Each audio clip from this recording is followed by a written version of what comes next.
బొందితో కైలాసం అని వినే ఉంటారు మీరు. అంటే ఈ భౌతిక శరీరంతోనే కైలాసానికి వెళ్ళటం. అలాగే బొందితో స్వర్గం అంటే ఇప్పుడు మనం ఏ శరీరాన్ని ధరించున్నామో ఆ శరీర ధారణతోనే మనం స్వర్గానికి వెళ్ళటం అనేది. మరి సశరీరంగా స్వర్గ సుఖాలు అనుభవించవచ్చా, అందుకు అర్హతలు ఏమిటి అన్నది ఈ వీడియోలో మనం తెలుసుకుందాం. ముందుగా ఒక చిన్న కథ, ఒక ఇన్సిడెంట్ ఒకటి చెప్పుకుందాం. ఒకసారి మహేంద్రుడు స్వర్గంలో కొలువు తీరుండగా ఋషిపుంగవులతో వేదాంత చర్చలు, మరోపక్క అప్సరసల నాట్యగానాలు సాగుతుండగా చనిపోయిన వారిలో పుణ్యవశాన స్వర్గంలో సుఖాలను అనుభవిస్తున్న ఆత్మలు ఆనందపడుతూ ఉండగా ఒక పక్క నుంచి అకస్మాత్తుగా ఒక మానవుడు శరీరంతో పాటు స్వర్గంలోకి ప్రవేశించాట. ఒక సిద్ధుని అనుగ్రహంతో స్వర్గంలోకి అడుగుపెట్టిన ఆ మనిషికి అక్కడంతా ఆహ్లాదంగా కనిపించినా ఏదో బెరుకు అనిపించి ఎక్కడికి పోవాలో తెలియక అటు ఇటు చూస్తున్నాడు. అది చూసిన స్వర్గంలోని వారంతా ఒక్కసారి ఉలిక్కిపడి, ఎవరి మానవుడు దుర్గంధభరితమైన మానవ శరీరంతో పాటుగా ఇక్కడికి వచ్చాడు అని చూస్తున్నారట. మహేంద్రుడికి కాస్త అలజడి రేగింది మనసులో. ఇక్కడంతా కలుషితం చేస్తాడా ఏమిటి, వీడెలా వచ్చాడు ఇక్కడికి అని ఆయన కూడా కొద్దిగా అనుకుంటుంటే రక్షక భటులు తేరుకున్నారు. ఒక్కసారిగా తేరుకొని వాళ్ళు ఆ మనిషి వెనకాల పడతారు అతన్ని పట్టుకోవటానికి. అది చూసిన ఈ మనిషి భయపడి అటు ఇటు పరిగెత్తుతుంటాడు. చెట్ల చాటు నక్కుదామా, చెట్ల మీదకి ఎక్కి కూర్చుందామా అని చూస్తున్నాడు. ఎక్కడికి పరిగెత్తినా స్వర్గభటులు రివ్యూన ఆకాశ గమనంలో వచ్చేస్తున్నారు. చెట్టెక్కినా లాభం లేకపోతుంది. ఒక చెట్టు నుంచి మరో చెట్టు మీదకి దూకుతూ పోతున్నాడు. భటులు తరుగుతున్నారు. అలా ఒక చెట్టు మీదకి ఎక్కగానే స్వర్గభటులు ఒక్కసారిగా వెనక్కి తగ్గిపోవటం ఆ మనిషికి ఆశ్చర్యం కలిగించింది. ఆ భటుల ముఖాల్లో అంతవరకు లేని జంకు తొంగి చూస్తోంది. ఎందుకంటే అతను ఎక్కింది సామాన్యమైన వృక్షం కాదు, అది కల్పవృక్షం. కల్పవృక్ష ఛాయలో ఉండి కోరుకుంటేనే కోరుకున్నది వెంటనే జరిగిపోతుంది. అలాంటిది కల్పవృక్షమే ఎక్కి కూర్చున్నాడు ఈ మనిషి. అయితే అప్పటి వరకు ఆదుర్దగా ఉన్న ఇంద్రుని ముఖం ఒక్కసారిగా ప్రసన్నమైందట. భటులు ఆగమని చెప్పి ఇప్పుడిక ఏ భయం లేదు అన్నాడు. అదేమిటి ప్రభు, వాడు ఎక్కింది కల్పవృక్షం కదా, మనల్ని ఇప్పుడు ఏమైనా చేయగలుగుతాడు కదా, అందుకే మీరు మీ వజ్రాయుధాన్ని సంధిస్తే బాగుంటుందేమో అంటూ కొందరు నీళ్లు నూలుతూ సలహాలు ఇచ్చారు. కానీ మహేంద్రుడు కాలు మీద కాలేసుకొని హాయిగా ప్రశాంతంగా ఉంటూ చూడండి ఏం జరుగుతుందో అని చెప్పి తన కార్యక్రమాల్లో తను ఉండిపోయాడు.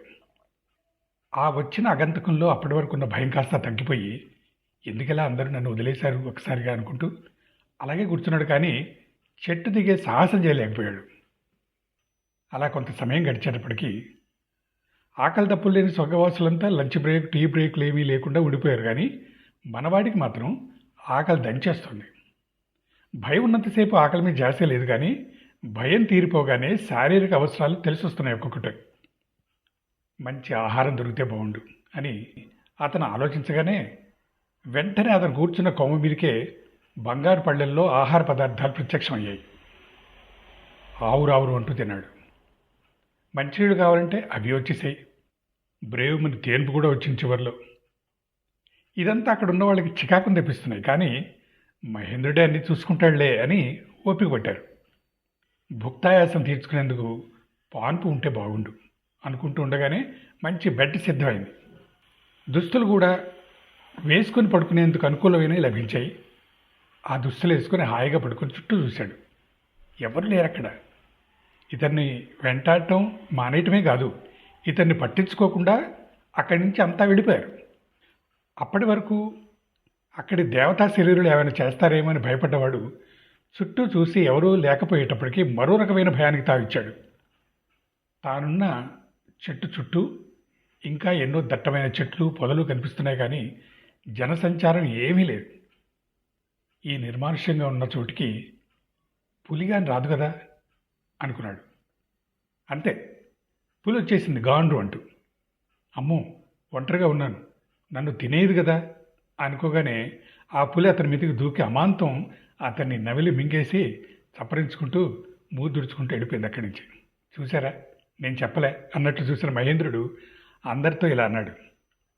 మనిషిలో ఎడతెగని ఆలోచనలు, ఎడతెగని భావాలు ఉంటాయి. మానసిక సమతౌల్యత ఉండదు. ఆశపట్టంతో పాటు కీడును శంకించే అలవాటు కూడా ఉంది. అందుకే మానవుల్లోని సంకల్ప శక్తి అతనికో వరం కాకుండా శాపమై కూర్చుంది. నెమ్మదిగా ఆ శక్తిని పోగొట్టుకుంటున్నాడు అని చెప్పాడు. మనిషిలోని సంకల్ప శక్తి ఒకదాంతో మరొకటి తగిలి నిర్వీర్యం అయిపోతున్నాయి. ఎవరికి వారు తమ శ్రేయస్సు మాత్రమే కోరుకోవటం వల్ల సమాజంలోని మనుషుల్లోని ఆ శక్తి అంతా దుర్వినియోగం అయిపోతుంది. అది ఎలా అంటే, వ్యాపారంలో ఎదుటివాడికి నష్టం జరిగితేనే దానికి లాభం కలుగుతుంది కనుక వ్యవహారంలో ఇద్దరు ఎవరికి వారు తమ లాభాన్ని చూసుకుంటూ ఉంటే ఇరువురి సంకల్పాలు పరస్పరం ఢీకొనటం జరుగుతుంది. జబ్బుపడ్డ తండ్రిని హాస్పిటల్కి తీసుకుని వెళ్ళారనుకుందాం. అక్కడ డాక్టరు ఇతనిలో జబ్బు పెరిగి ఎక్కువ ఫీజు దొరుకుతుంది అనుకుంటున్నాడు అనుకుందాం.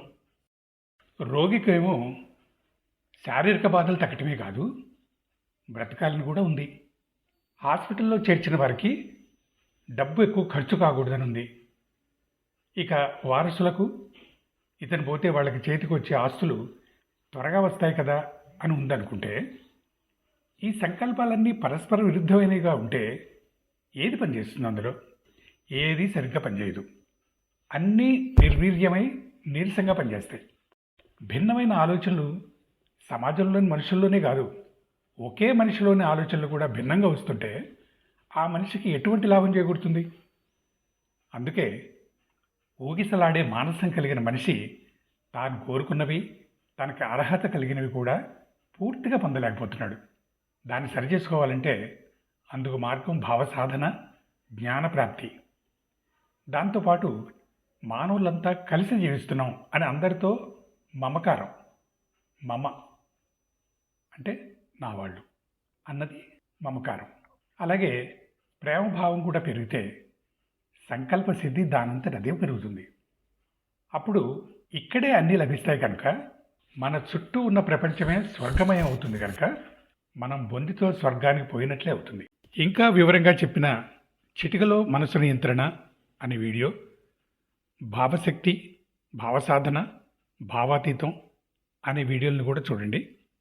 నిరంతర ధ్యానంలోని మిగతా వీడియోలు కూడా వాటికి పేర్లు వేరువేరుగా పెట్టినప్పటికీ ధ్యానం వల్ల జ్ఞానం ఎలా వస్తాయి, జీవితాన్ని ఎలా సఫలం చేసుకోవచ్చు అన్న వాటి మీదనే తయారు చేయటం జరిగింది కనుక ఆ వీడియోలన్నింటినీ మీరు చూసి విషయాలను ఇంకా లోతుగా తెలుసుకోవాలని నేను కోరుకుంటున్నాను.